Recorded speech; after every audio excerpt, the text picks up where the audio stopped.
Welcome,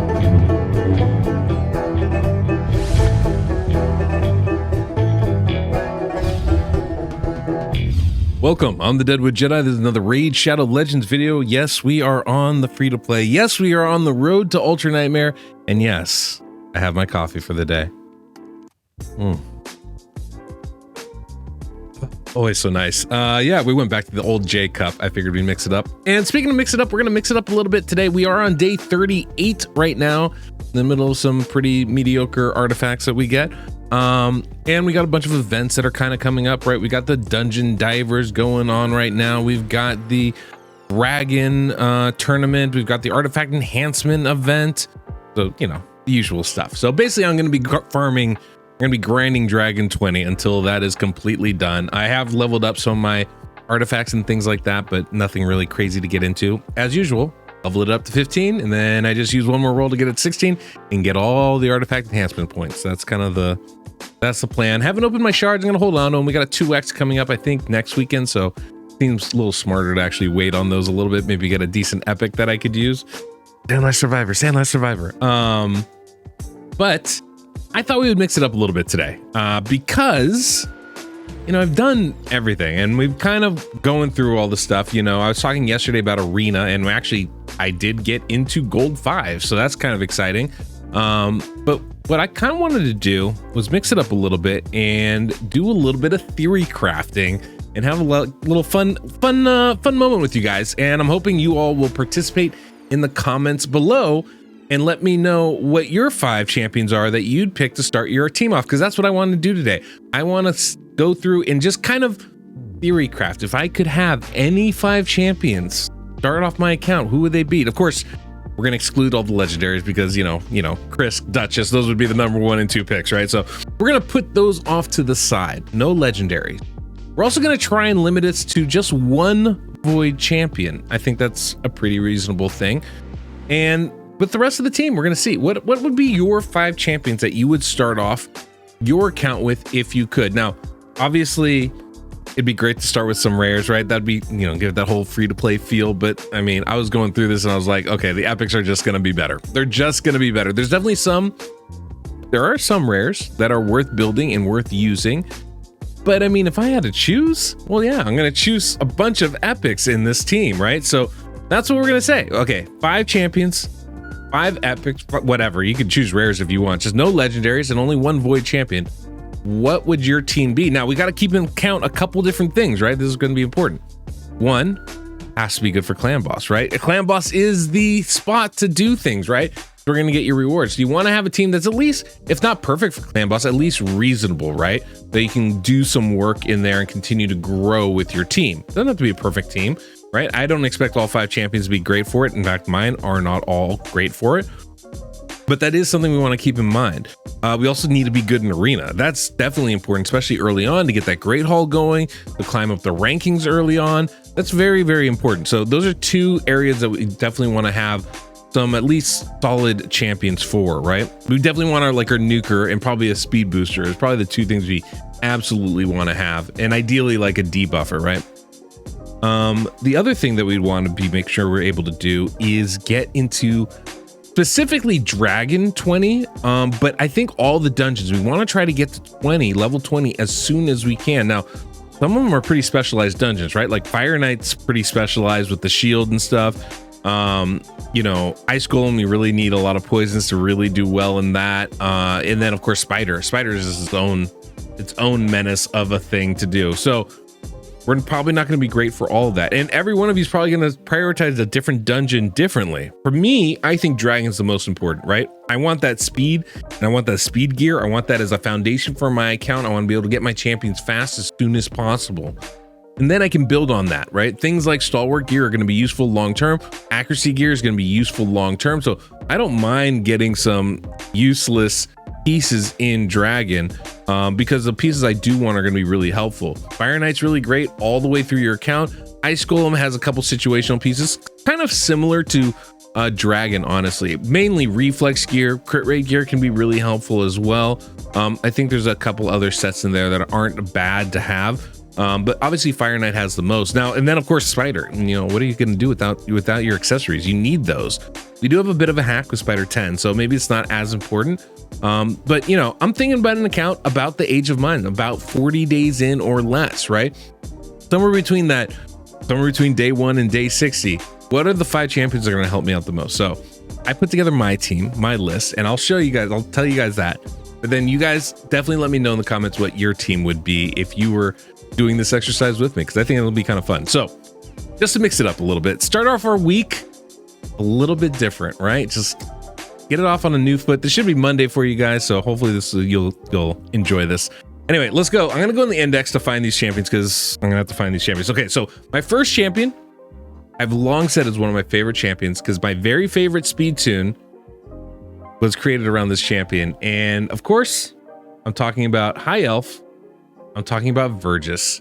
Vergis is absolutely one of my favorite champions. It's amazing ally protection champion that has just this incredible ability. He puts continuous heal, increased speed, and reflect damage on one target ally, and then ally protection on everybody else. And he gives himself an increased defense buff. One book needed for this skill, and this is the only skill we care about. Really good champion, right? His A1 only takes 4 books. He's a defense-based champion too, so it's easy to build him up. And his passive ability, his passive takes 2 books. You do kind of want those, but I mean, what are we talking about? 2, 4, 7 books total? Really nice, really nice. He's a really, really good champion. And there is a speed tune. I have it on the website. One of my favorites because you can speed tune it for Nightmare, and the same speeds will work on Ultra Nightmare. Really, it's a really nice build. I like that team. So that's definitely my first champion here. He's really good in not only in this, but like he can solo a bunch of different stuff because he's going to give himself with his passive ability this shield every single turn, which is kind of insane when it comes down to it. Plus a continuous heal when his HP drops below 50%, but he's really hard to kill because basically he's giving himself an extra shield every turn, and that makes it pretty difficult to take this guy down, which is really, really nice. Okay, so that's my first champion. I did have to write these down, so I'm gonna check my notes real quick. Oh yes, this one. The next guy is definitely somebody that I think he kind of slips under the radar. Honestly, I don't think most people are that aware of how amazing this champion is, but I'm going to be talking about Hatatsu of all champions. Let's see if I can find him. Can I find him? Is he here? Hatatsu, where are you at? Why is he not here? Is he not here? Am I in the wrong spot? I'm in the wrong spot, aren't I? Where my dude at? Where my dude at? My dude, where my dude at? Is he undead? Oh, maybe Shadowkin? It's not Shadowkin, is it? It's Shadowkin, isn't it? There it is. Hatatsu. Yeah, that took me forever to find that. Hiding in the Shadowkin faction. All right, Hatatsu. You can see why I thought Demon Lord, right? Or Demon Spawn. You can see why I thought that. But Hatatsu is absolutely fantastic. The hard part is his kit's not perfect, and so there's some areas where you kind of need some support with him. But the things he does just amazingly well. First off, leech on the A1, right? Let's not worry about healing. Now the books are an issue. No getting around that. The books are an issue, but let's just look past it for a moment. Leech on the A1. That no longer do we have to worry about healing in clan boss or most dungeon bosses for that matter, right? That's nice.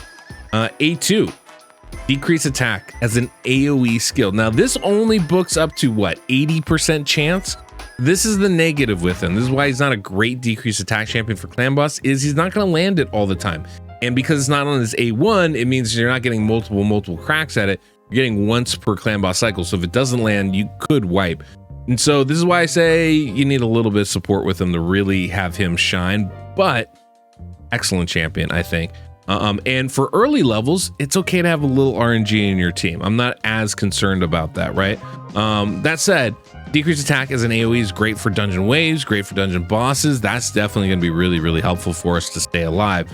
Then the A3, and this is the skill that I really love, the fact that he has an increased defense and a continuous heal. That's a really nice ability right there. 1 book for that, so it kind of balances out the rest of it. You got leech off the A1, you've got this increased defense and continuous heal on the A3. There's a lot of healing going on. All this comes down to a 3-turn cooldown as well, which means it's very, very good cyclable skills, right? Very valuable for us. And the passive ability, when he gets a debuff, he'll remove it. Or he's going to remove 1 debuff, a lot like Skull Crusher has, right? It's a really nice skill, very good ability. Defensive base champ, so it's easy to keep him alive as you're building him to do damage, which is always a plus. So I'm a big fan of Hatatsu. I think it's actually a really, really good choice for this. and just kind of underrated, and mostly because of this A2. If this was 100% chance to land, this guy would be one of the top epics in this game.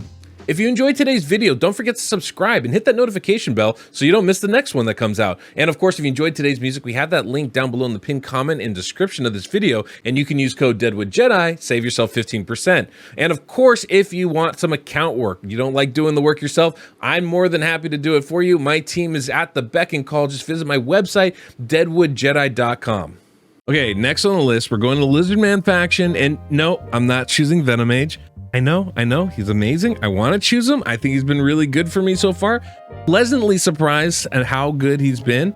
And I think you can make a real strong argument that he's the choice here. But I'm going to go a different way. I'm actually going to go with Aox the Rememberer. And I think big part of the reason is I think Aox is going to be a better poisoner for our team, for clan boss, for dungeons, just going to be a little bit better due to his passive. Now, first off, only a couple poisons on the A1, and it's a real small chance to land. Like, you have to book them, and then it's still only 30%, 35% if you take, you know, the Master Hexer or whatever, Sniper Mastery on them, right? On 2-hitter. But each hit has a chance to land these. That's pretty decent, right? Big reason why I like this champion so much, especially in these early levels, is he has a really nice AoE heal. And it only gets better the more debuffs that are on the target. So as you start stacking debuffs, this heal gets even better. This can be a real lifesaver for us. And then his A3, decrease attack AoE, perfect balance with somebody like Hatatsu, because this is another, I think it's 75% chance to land. So it's a really good balance. And then also will place decreased crit rate. On top of this, has a lot of turn meter stuff on this, right? Will has a chance to decrease the turn meter as well. So there's some really nice stuff going on in this kit.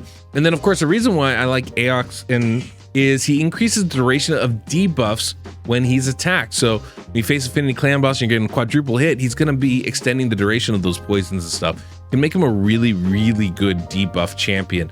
I like him a lot. I think there's a lot of potential in using someone like Aox on your team. And again, like I said, pairs I think really well with Hatatsu as well. Okay, the next champion might come as a bit of a surprise to you guys, but I'm gonna go with Siege Hulk as our nuker champion, especially for Arena. First off, this dude just hits super hard, but has some really nice AoE skills. His A1's solid, right? Decreases turn meter if the target's under decreased defense or decreased speed. It's just a single hit, which is unfortunate for things like Fire Knight. Being able to decrease turn meter off that is really good. A2 is an AoE ability. Gives him increased attack first, so that's good. And then places decreased defense as an AoE skill. That is really, really nice. So I definitely like that. It's going to help us everywhere, absolutely. And it hits really hard. And then his A3 gives him an increased crit rate buff and crit damage buff for 2 turns and attacks a single target. Also can place decreased speed. So the decreased speed is going to be really good for some of the dungeon bosses, right? Specifically Fire Knight. The increased crit rate and crit damage means that in Arena, if we wanted to use him as a single target nuker, we can do that. Put this buff on him first, and then his second attack, he can do the big AoE skill. There's a lot to really kind of like about this ability here, but basically he's going to hit really, really hard. I think hard enough where even bring him into like something like Clan Boss, he can be really effective for us. So there's a lot I like about this champion. Doesn't have the best survivability stats. He's definitely like a nuke champion, but I think, you know, if there's not a million options here in this faction.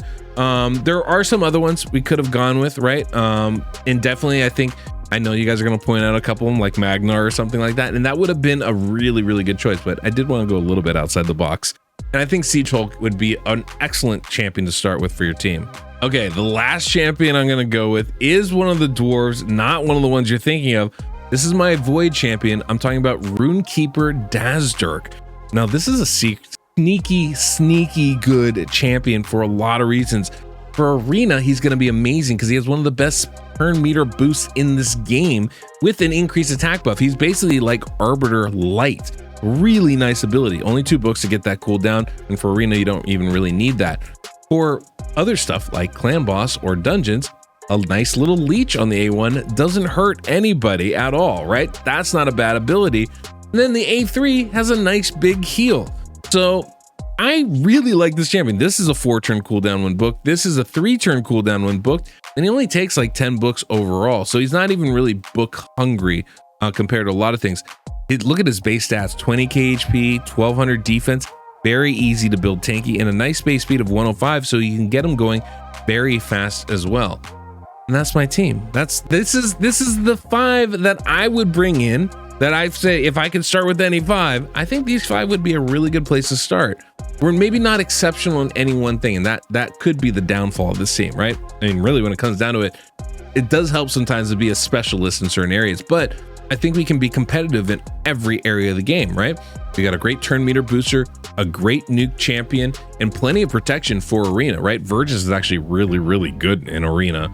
And so that would be a really, really nice combo there. For clan boss, obviously we're bringing in everything we need. We got plenty of healing, we've got increased defense, we have ally protection, we've got poisons, we've got leech, right? So as far as and decreased attack, decreased defense with multiple sources of those abilities, I think we're in really good shape there.